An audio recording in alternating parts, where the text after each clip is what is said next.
Alright guys, you got your boy Stingren here today, and today we're back with some reverse 1999 content for you guys here today. And today we're going to be giving you guys some team suggestions for Shamane. This is of course post Euphoria, as you can see in the title. And yeah, we're going to just talk about a couple teams that you can run with Shamane post Euphoria. And for those of you who did go for Euphoria, here's some teams that you can run with them. And before I get into those teams, I do want to give a special shout out to you guys because I am nearing 6,000 subscribers. I think I'm 9 subs away from hitting 6,000, which is actually pretty nice. Again, I think I posted this on my community tab, but I just want to simply thank all of you who've been coming out to watch the videos, subscribing. Even if you aren't subscribed, thank you so much for watching the content as always. But anyway, let's get right into it and let's talk about some teams for Shamane. Alright, so the first team here is going to be focusing around Shamane and his supportive capabilities. This team is pretty much meant to kind of be a Moxie distribution team, where you're funneling a lot of Moxie, and this is namely off of Shamane's Rippling Energy. If you guys don't know, Shamane has a built-in effect called Rippling Energy. It's based off his Euphoria, which gives him 5% ultimate might for each stack that he gets, but it's consumed the minute he gets his ultimate. And for every 2 stacks of Rippling Energy he consumes, he can distribute 1 random Moxie to a ally. Now this is really good because everyone here loves having Moxie or have native ways to boost their own Moxie. You have Vila in her enhanced state. I couldn't get that out for some reason. In her enhanced state, you can give her a Moxie +1 or Eureka +1 every single time she generates the card for no AP, which is really good. And then you have Mercuria when she's in her ult. Whenever you cast a 3-star cast, then you get Moxie +1. If you have her at P1, then it's just a 2-star cast, which is a lot more easier to do. But again, it doesn't necessarily have to be P1 Merc. You can do P0 and still be totally fine. So that's ultimately something that you can do there. And then of course Anjo gets additional Moxie whenever Shamane takes an action because of the Beast Plant Moxie effect. The Beast Plant pairing effect, where you get Moxie +1 as an additional bonus. So that's a really good way to funnel a lot of Moxie. But the main way you really want to play this team is you want to Anjo ult last, which basically is you ult with everyone here first because you want to give Shamane as much rippling energy as possible. With this type of setup, you can get around, I believe, 6 stacks of rippling energy. He starts on his own with 2, and then you get 3, 4, 5, and then whenever he does his ult, I believe it's another additional 2. And that's basically 6 stacks. It's technically 7, but 6, which basically means you can distribute 3 Moxie randomly. Now it could be someone gets 2-1, someone gets 3-0-0, it could be 1-1-1. You know, it's pretty much random. There's no real way to unfortunately make this work. Another good thing that does come off of Shamane's Euphoria is actually the fact that he does have the ability to give Ceremonious to those targets. So whatever targets he hits with the rippling energy distribution, he can give them 5 stacks of Ceremonious, which is 5% ultimate might per stack. So essentially he gives them 25% ultimate bonus. Unfortunately, this is really useless for Vila because her ult doesn't deal any damage, but I mean for Anjo it would be helpful because it makes her having potentially a 525 or even a 550 if she gets 10 stacks of Ceremonious, if she gets it like twice or something. You know what I mean? So, you know, it's just kind of climbing up the ultimate just slightly better. Again, it's RNG though, so it's not like something that you can really control. It's not like, oh, I'm gonna always give it to Anjo and then give her the 3 stacks and then make sure she's nearing 600% ultimate every single rotation. But no, it's not. It's sometimes it may just go all to Vila, which would basically be kind of bad, but there's really no way that you can kind of control it, because that's one of the biggest gripes with Shamane now, is that it's just random. You can't control it. I mean, if you had if you could have had a way to control of where the distribution goes, or if it was +1 Moxie to everyone, then I think I would have been a lot more positive about how I feel about this type of team setup. But ultimately speaking, for the first rotation, you can get off some really strong rounds of, you know, what you can do, because again, these 2 units have really good Moxie acceleration to themselves. Again, Anjo consistently, so long as you're able to be binded with Shamane, has good acceleration. Once the Nature's Blessing effect kind of goes away, which is basically close to second ult, then it kind of slows down a little bit. You can at least, with this type of team, get 2 back-to-back ults pretty consistently because of the beast plant pairing giving you extra Moxie. And remember, when you use his ult, since he's not gaining the ult himself, that's 5 Moxie going straight back to Anjo, which is actually pretty nice. I mean, or potentially 5 Moxie, I should say, potentially. It could be 4, it could be 5, depending on where your portray is. If yours is I believe P1, then it's always 5. But if yours is P0, then it could be 3, 4, or 5, depending on how late you want to do his ultimate. If you wait till the 4th turn, then you get the 5 guarantee, because you get a stack every single 2 turns. So that's something that you can do reliably to allow him excuse me, to consistently funnel Moxie to the team. This is basically what this team is just about. It's just about funneling a huge amount of Moxie, so that way you can just continuously get off the rippling energy bonuses for him. And that's just really cool. I mean, and then whenever he distributes the Moxie, whether it's either just twice or 3 times or even just once, somebody's gonna get a stack of Ceremonious, which is really cool. And then that's just 25% ultimate might for them, which is pretty nice. I mean, it is what it is. It's not nothing it's not nothing like groundbreaking or anything crazy, but it's definitely something that can work. You know, it's something that's usable. It's definitely usable for most forms of content. If you were looking to Euphoria or Shamane, I honestly don't recommend that you should, but you know, there's people that are going to be genuine fans of Shamane, and I can't leave them out, because as a content creator, I should be willing to help anyone and everyone if possible. So that's going to be the first team with Shamane. Just a team that's centered all around just funneling Moxie to your entire team by distributing off the rippling energy effect. Of course, he does help Anjo a tiny bit by being able to provide negative statuses, but yeah. But anyway, that's doing it for the first team. Let's go on to the next team. Alright, so this next team is going to focus around ceremonious stacking and basically allowing for Lilia to reach her maximum stack potential, which is up to 15 for the special bonus effect that she has off of what works like a victory song. Technically, you can give her as much ceremonious as you'd like. It stacks up to 100 times, but she needs 15 because for every stack of that extra effect, she gets a 30% ultimate might boost. So what we're hoping to do, essentially with this team, is give her at least 1 stack of Ceremonious, well, technically 5, but giving her 1 Moxie for the 5 stacks of Ceremonious off of his rippling energy effect whenever he consumes.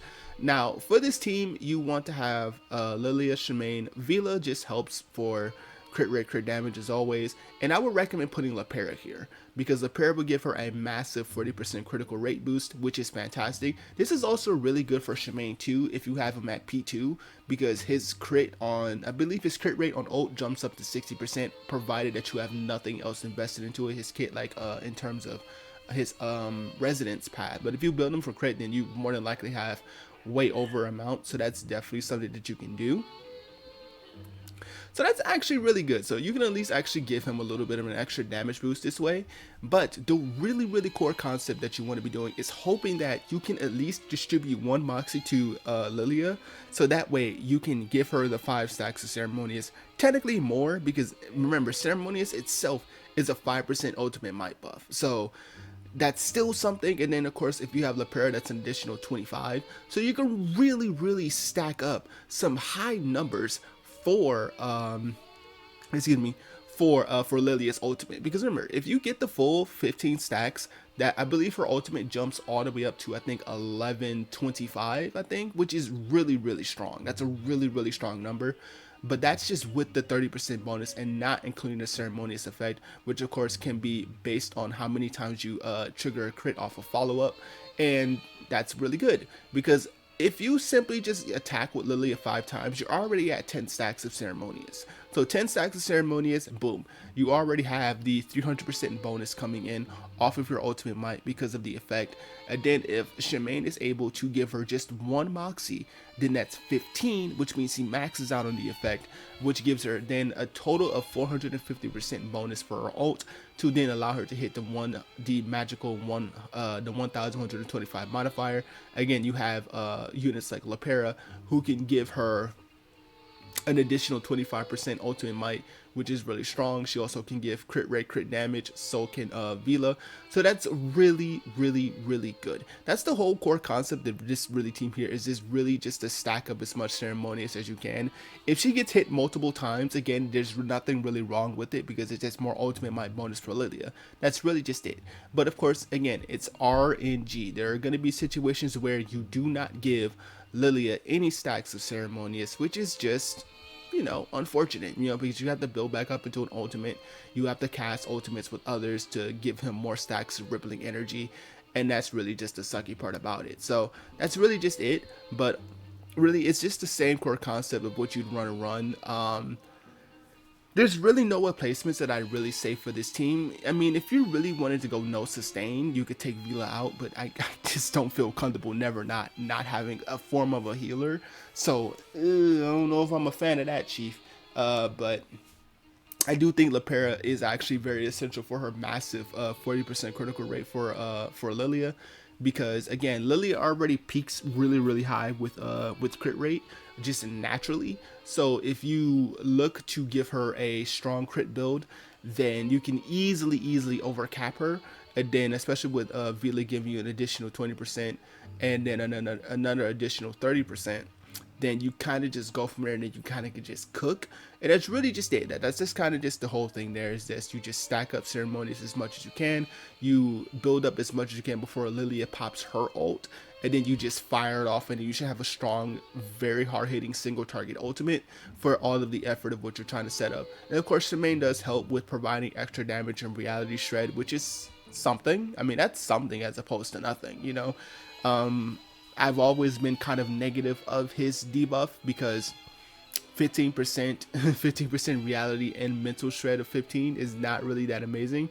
Damage taken up is still fine because it scales up, but his reality mentals don't scale up, which I wish he could have gotten with his Euphoria too. But it is what it is. They gave him what they gave him, and yeah. But that's really just it. I just prefer that you just go. When you want to ult, I think you just use his before Lilia, so that way he has a chance to potentially distribute. That way you can try to hit that 15. So that's really just it. Just the core concept of the team, just write that. Boom. But anyway, let's go over to the next and final team. So this is the main DPS team, where you don't necessarily care too much about him distributing Moxie off of the Ceremonious, but you really just want him to deal as much possible damage. I don't really recommend this team if he's P0. If you have him at like P2, then I'd recommend it, because his ultimate, it jumps up from a base of 20% to 60%, which is really good. And he already has the built-in excess critical rate to critical damage effect, which is a 1-to-1 critical rate to critical damage conversion, which is, of course, we love to see those because those are the best ones. So what you can do with this type of team is you can run Vila for the full effect, because remember, he is a mental DPS, so that means he gets a 30% crit rate, the 40% critical damage. You have Mercuria, which gives a 20-30 if she's P0. If you're ever at P2 like I do, then it's a 20-50, and then you run Lepera for an additional 40. Basically, you're supplementing him with as much crit rate, crit damage as you possibly can give him to make its ultimates basically explode. And that's basically it. That's all you really want to do here, is supplement as much as you can. Given that he automatically has the 60% crit rate, it's very quick and very easy to do, because again, just off Vila alone, you are basically at 90%, and you build him for crit, then you should already be overflowing by that point.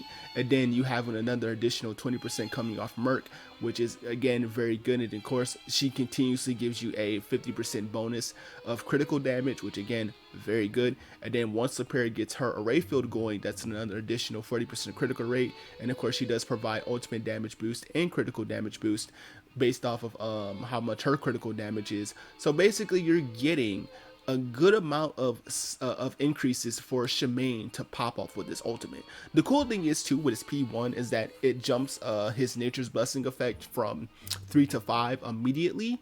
So that means, excuse me, that he can basically ultimate back to back, which is nice because that's a really good opening rotation for his rounds of just bursting.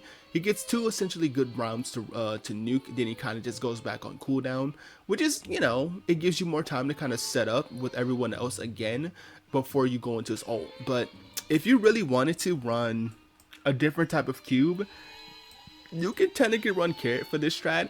I was really looking for a good crit rate cube to run him with. I was also thinking potentially to run him with knock on the door just for the crit rate.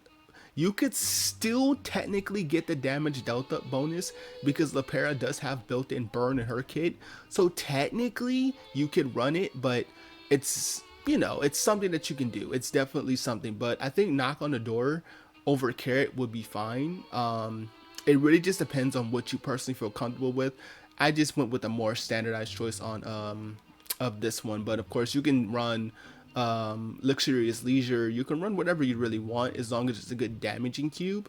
But for the most part, you just want to run something that gives them crit rate, preferably, because that way it's easier and even quicker for you to scale up that ultimate. You know what I mean? Because the more you have, the easier it's going to get into. So that's really just it. Like, you should basically be overflowing by the time Vila so much as buff him even once, and you're just kind of already off to the races. That's really just it. So, but this is the whole core of that team, is that you want to supplement him with as much critical rate and critical damage as you can. Of course, his is a 1-to-1 conversion. It's always been a 1-to-1 conversion, which we talked about previously, where it was actually pretty decent. So that way you can really just hit some strong ultimates in a back-to-back fashion, which might be strong. It might be strong depending on the type of team that you use them in. Like, I do think in things like Limbo, or I don't know if I were to say Main's Bulletin. I don't know how consistent it'd be in Main's Bulletin, but it really just depends on how consistent it would be in Mains. But I do think for sure in things like Limbo or certain other like stages, I don't know about Reveries though. Reveries might be kind of oof for Shamane, because the later stages are actually kind of yikes. But maybe the earlier stages you can probably get away with using Shamane. But as for that, not sure, my man. But anyway, that's gonna be it for this video.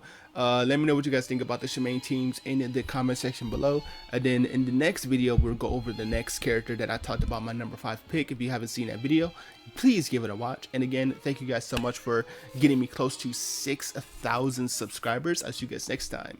Peace.